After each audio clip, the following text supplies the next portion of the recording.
সম্মানিত দর্শক, আজকের এই ভিডিওতে একটা ভিন্নধর্মী বিষয় নিয়ে আলোচনা করব। বর্তমান সমসাময়িক কোনো সংবাদ বা রাজনৈতিক প্রেক্ষাপট এরকম কিছু না, আপনি এটাকে হুদাই পেঁচালো বলতে পারেন। আজকের এই ভিডিওতে আমি যেটা শিরোনাম দিছি সেটাই আলোচনার বিষয়, যে আওয়ামী লীগের হতাশা যেভাবে সম্ভাবনা হয়ে উঠল। দেখেন, এই যে বাংলাদেশ আওয়ামী লীগ, এই রাজনৈতিক দলটা 2024 সালের 5ই আগস্ট ক্ষমতাচ্যুত হওয়ার পর আমরা এই দলের মধ্যে কিন্তু হতাশা দেখতে পেয়েছিলাম।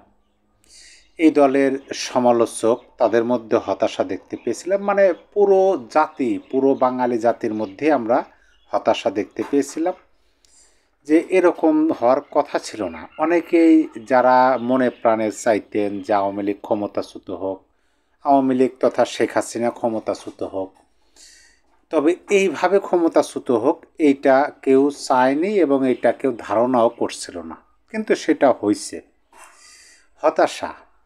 হতাশা বলতে বোঝায় আপনি যখন কোনো একটা বিষয়ে আপনার ন্যূনতম ধারণা না থাকে, কিন্তু সেই ঘটনাটা আপনার সাথে ঘটে গেল, আপনি তখন হতাশ হবেন। হতাশা আপনার মধ্যে কাজ করবে যে এরকম তো হওয়ার কথা ছিল না, এরকম কেন হলো। যেমন ধরেন, 5ই আগস্ট দুপুর পর্যন্ত যখন আমরা আওয়ামী লীগ সরকারের ক্ষমতাচ্যুতির খবর পেলাম, যখন মাননীয় সেনা প্রধান তিনি যখন বললেন মিডিয়ার সামনে এসে যে মাননীয় প্রধানমন্ত্রী পদত্যাগ করেছেন, তিনি দায়িত্বভার নিলেন, এরকমভাবে যখন বক্তব্য দিলেন, তখনই কিন্তু আওয়ামী লীগের যে নেতা কর্মী সমর্থক অনেকে আগে থেকে বুঝতে পারছিলেন 3ই আগস্ট থেকে 5ই আগস্ট ক্ষমতাচ্যুত হলো, অর্থাৎ 2 দিন আগেই অনেকে বুঝতে পেরেছিলেন। কিন্তু আমরা যারা সাধারণ মানুষ, তারা প্রকৃতপক্ষে যখন সেনা প্রধান বক্তব্য দিলেন, তার বক্তব্যটা যখন আমরা শুনলাম, তখনই আমরা বুঝতে পারলাম, তার আগে আমরা বুঝতে পারি নাই। এটাই সত্য কথা। এই জায়গাতেই হতাশা এসেছিল সবার সামনে, এবং আওয়ামী লীগের মধ্যে তো এটা বলাই মানে খুবই সহজ একটা বিষয়। যারা অনেকেই ধারণা করছিলেন যে শেখ হাসিনা আছেন, সভানেত্রী আছেন, বা তখনকার সময় প্রধানমন্ত্রী আছেন, এটা কোনো না কোনোভাবে ম্যানেজ করবেন। আর এটাও সত্য কথা যে আওয়ামী লীগ সর্বোচ্চ দিয়ে চেষ্টা করছে ক্ষমতায় থাকার জন্য, এবং আওয়ামী লীগ তখন যে দৃষ্টিতে এই আন্দোলনটা দেখছে, তাদের দৃষ্টিতে এখনও পরিবর্তন হয়নি। এখন আরও স্পষ্ট ভাষায় বলেন যে এটা কোনো কোঠা আন্দোলন না, এটা মূলত সরকার বিরুদ্ধে একটা আন্দোলন ছিল। এখন এই আন্দোলনে আমরা যখন আওয়ামী লীগ ক্ষমতাচ্যুত হলো, তখন আমরা অনেকের মুখে শুনলাম যে আওয়ামী লীগ অনেক দিন রাজনীতির বাইরে থাকতে হবে, আওয়ামী লীগ আসতে পারবেন না। অনেকে তো সময় নির্ধারণ করেও বলছেন যে 10 বছর, 5 বছর, 15 বছর, 20, 30, 50, অনেকে বলছেন যে দলটাই বিলুপ্ত হয়ে যাবে, থাকবে না, এই দল আর আসতে পারবে না, এরকম বক্তব্য দিচ্ছেন। আসলে দেখেন, যারা এই বক্তব্যগুলো দিচ্ছেন, তাদের বক্তব্যকে সেইভাবে যে আপনি ভুল ব্যাখ্যা দিবেন তখনকার পরিবেশ পরিস্থিতি অনুযায়ী, সেটা যায় না। কারণ হচ্ছে যে তখন পরিবেশ ওইরকমই ছিল। এই যে হতাশাটা সম্ভাবনাতে কিভাবে রূপ নিল, সেটাই আমার আলোচনার বিষয়। আমি এই হতাশার বিষয়টা এই জন্য বললাম যে ওই যে যখন অনাকাঙ্ক্ষিত কোনো ঘটনা ঘটে, যেটা অপ্রত্যাশিত, সেটাই তো হতাশা।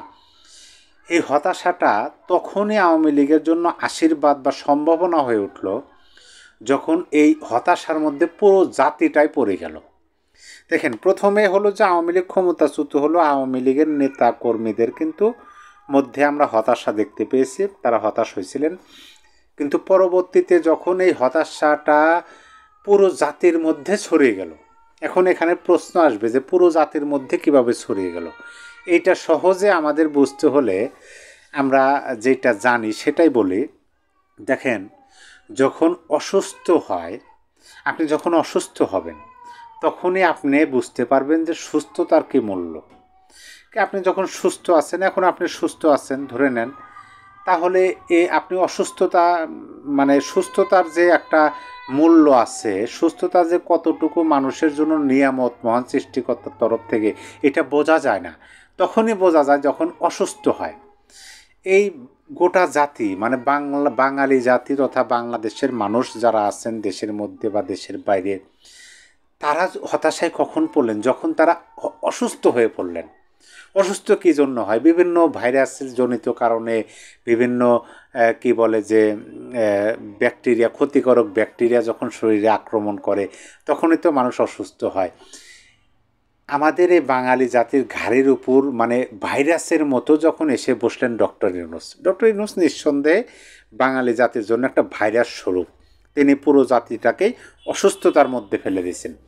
এখন যখন দেখা যাইতেছে যে আমাদের অস্তিত্বই থাকতেছে না, আমাদের অস্তিত্বই বিলীন করে দেওয়ার চেষ্টা করা হইতেছে, এবং আওয়ামী লীগের যে বয়ান এবং আওয়ামী লীগ যে ধারণাটা করছিল সেই ধারণাটা বাস্তবে রূপান্তরিত হচ্ছে, এবং সেটাই সত্য। একটা ম্যাটিকুলাস ডিজাইন, দেশবিরোধীরা এই আন্দোলনটাকে কন্ট্রোল করছে, দেশবিরোধীরা আন্দোলনটাকে হাইজ্যাক করছে, এই ধরনের বিভিন্ন ইশারা ইঙ্গিত যখন আসা শুরু হলো, তখন থেকে কিন্তু পুরো জাতি হতাশ হতে শুরু করলো এবং অসুস্থতা বোধ শুরু করলো। দেখা গেল যে সাধারণ মানুষের মনের মধ্যে সুখ শান্তি ধীরে ধীরে কমে যাইতে শুরু করলো। নিরাপত্তা, নাগরিক যখন নিরাপত্তাহীনতায় ভোগে তখনই নাগরিক অসুস্থতা বোধ করে। যখন দেখা যাচ্ছে যে আমাদের স্বাধীনতা, সংবিধান, মুক্তিযোদ্ধা, এমনকি আমাদের জাতির জনক বঙ্গবন্ধু শেখ মুজিবুর রহমানকেও ইতিহাসে বিকৃতভাবে তুলে ধরার চেষ্টা করা হইতেছে এখন পর্যন্ত, তখন কিন্তু এই যে আওয়ামী লীগের হতাশা, তারা যে হতাশ হয়েছিল, সেই হতাশ হওয়াটাই সম্ভাবনাতে রূপ নিল, এবং যেইটার বহির্প্রকাশ আমরা দেখতেছি। যেমন ধরেন, এই তো কিছুদিন আগে আওয়ামী লীগ একটা লকডাউন কর্মসূচি দিছিল। সে লকডাউনে আমরা কি দেখলাম? সেখানে আওয়ামী লীগের কোনো অ্যাক্টিভ কর্মসূচি আমরা দেখতে পেলাম না। যেদিন লকডাউন 3 তারিখ, ওই লকডাউনের দিন আওয়ামী লীগের রাজপথে কোনো প্রকার অ্যাক্টিভিটি আমরা দেখতে পেলাম না। তারপরও দেশের মানুষ স্বাচ্ছন্দ্যের সাথে সে লকডাউনটা পালন করলো। লকডাউন মানে কি? ঘরে থাকো। দেশের মানুষ ঘরে থাকলো, তারা বাইরে বের হলো না। রাস্তাঘাটে 2-1জন যে মানে যাত্রীবাহী গাড়ি বের হয়েছিল, তারাও হতাশ হলো যে না, লোকজন তো নাই, প্যাসেঞ্জার তো নাই। বেকারত্ব যেটা দূর করার জন্যই আন্দোলন, সে বেকারত্ব বৃদ্ধি। শত শত গার্মেন্টস প্রতিষ্ঠান, মানে এমন কোনো সেক্টর নাই আপনি বাংলাদেশের সংস্কৃতি থেকে শুরু করে বাংলাদেশের অর্থনৈতিক, সামাজিক, সাংস্কৃতিক, রাজনৈতিক সকল জায়গাতেই যখন ডক্টর ইউনূসের ম্যাটিকুলাস প্ল্যান ক্রমান্বয়ে বাস্তবায়ন হচ্ছে, দেশের মধ্যে বিশৃঙ্খলা সৃষ্টি হচ্ছে, জঙ্গিদেরকে ছেড়ে দেওয়া হইতেছে, বিচার মানে আইনের বালাই নাই দেশের মধ্যে, মোট কথা সকল কিছুই নিরাপত্তাহীনতায় মধ্যে চলে গেল, সকল কিছু যখন একটা অসুস্থতার মধ্যে চলে গেল, তখন পুরো জাতি আওয়ামী লীগের সেই হতাশাটা ভাগ করে নিতে শুরু করলো। এবং যখন ভাগ করে নিতে শুরু করলো এবং সেটা বহির্প্রকাশ ঘটাতে শুরু করলো যে আমরা প্রতারিত হয়েছি, আমরা আওয়ামী লীগের আমলে ভালো ছিলাম, এই কথাটা যখন মানুষ বলতে শুরু করলো, তখন এই আওয়ামী লীগের হতাশাটা সম্ভাবনাতে রূপ নিল। এখন এই সম্ভাবনাটা দেখেন, আমি বলি, যখন একটা কথা এই বিষয়ে মানে এই কথাটা আমি অনেক ভিডিওতে বলছি যে একজন সৃষ্টিকর্তা তো আছেন, আমরা মুসলমান, আমাদের সৃষ্টিকর্তা মহান আল্লাহ তাআলা।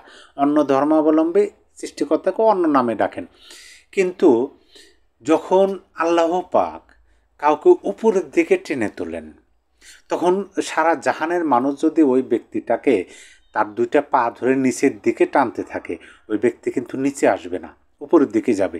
আর মহান আল্লাহ পাক যদি কাউকে নিচের দিকে ঠেলতে থাকেন যে তুমি নিম্নগামী হও, তখন সবাই একত্রিত হয়ে যদি তাকে উপরে ঠেলতে থাকে, সে কিন্তু উপরের দিকে যাবে না, সে নিচের দিকে যাবে।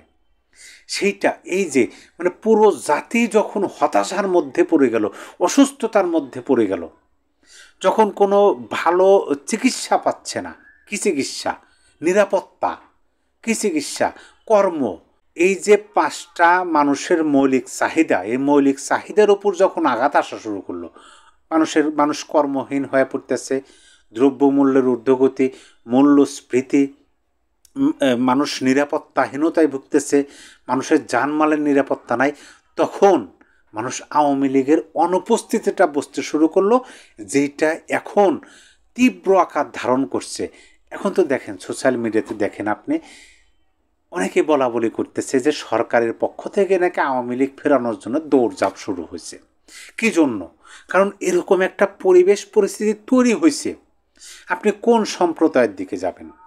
মুসলিম সম্প্রদায়, আপনি হিন্দু সম্প্রদায়ের দিকে যাবেন, আপনি ধর্মীয় দিকে যাবেন, সাংস্কৃতিক দিকে যাবেন, সকল দিকেই আওয়ামী লীগ যেভাবে আগলে রেখেছিল। তাই আওয়ামী লীগের বিরুদ্ধে অনেক অভিযোগ আছে, অভিযোগ ছিল, যদিও সকল অভিযোগ এখন প্রমাণ করতে পারে নাই যারা অভিযোগগুলো সামনে এনে ক্ষমতায় এসেছে। তারপরও সাধারণ মানুষের জীবন মাল নিরাপত্তা দেওয়ার ক্ষেত্রে আওয়ামী লীগ যে একটা বলয় তৈরি করছিল এবং যেভাবে আগলে রেখেছিল সাধারণ নাগরিককে, ডক্টর ইউনূস সেখানে পুরোপুরি ব্যর্থ। আর এই ব্যর্থতাই পুরো জাতিকে অসুস্থতার মধ্যে ফেলে দিছে এবং পুরো জাতি এখন আওয়ামী লীগের অনুপস্থিতি টের পাচ্ছে। আর আওয়ামী লীগের অনুপস্থিতি বুঝতে পারাই এটাই হচ্ছে আওয়ামী লীগের সম্ভাবনা। এই সম্ভাবনাটাকে আওয়ামী লীগ কিন্তু ভালোভাবেই কাজে লাগাইতেছে আমি মনে করি। যেমন ধরেন 5ই আগস্ট আওয়ামী লীগ ক্ষমতাচ্যুত হওয়ার পরে কিন্তু আওয়ামী লীগ একটু গায়ের জোর দেখানো শুরু করছিল। গোপালগঞ্জ, রংপুর, গাইবান্ধা, পাবনা, ফরিদপুর, বিভিন্ন জায়গাতে আওয়ামী লীগের কিন্তু বড় বড় শোডাউন মিছিল আমরা দেখছি। গোপালগঞ্জে তো আওয়ামী লীগের বঙ্গবন্ধু শেখ মুজিবুর রহমানের কবরের পাশে গিয়ে শপথই পাঠ করলো আমরা দেখলাম। অনেক জায়গাতে কাফনের কাপড় বেঁধেও রাজপথে নামা হলো। কিন্তু যখন আওয়ামী লীগ দেখলো যে না, গায়ের জোর দেখানোর দরকার নাই, আওয়ামী লীগ যেভাবে দেশটাকে পরিচালনা করছে এই সরকার সেটা করবে না, এই সরকার তো দেশবিরোধী, তখন তারা কি করলো? কৌশল অবলম্বন করলো। কি কৌশল? ধৈর্যের কৌশল। আর সেই ধৈর্যের কৌশলে আওয়ামী লীগ আমার দেখা অনুযায়ী এখন পর্যন্ত সফল। দেখা যাক সামনে তাদের এই হতাশাটা সম্ভাবনাতে কতটুকু রূপান্তরিত করতে পারে। আমি একটা কথা বারবারই বলি যে আপনি যদি দিনের মধ্যে 100 বার হোঁচট খান তাহলে আপনার 100টা অভিজ্ঞতা হলো। আর ওই 100টা অভিজ্ঞতাকে আপনি কাজে লাগিয়ে আপনার সামনের পথকে আপনি সহজ করে তুলতে পারেন যদি একটু সচেতন হন এবং খোলা নজরে আপনি দেখতে পারেন।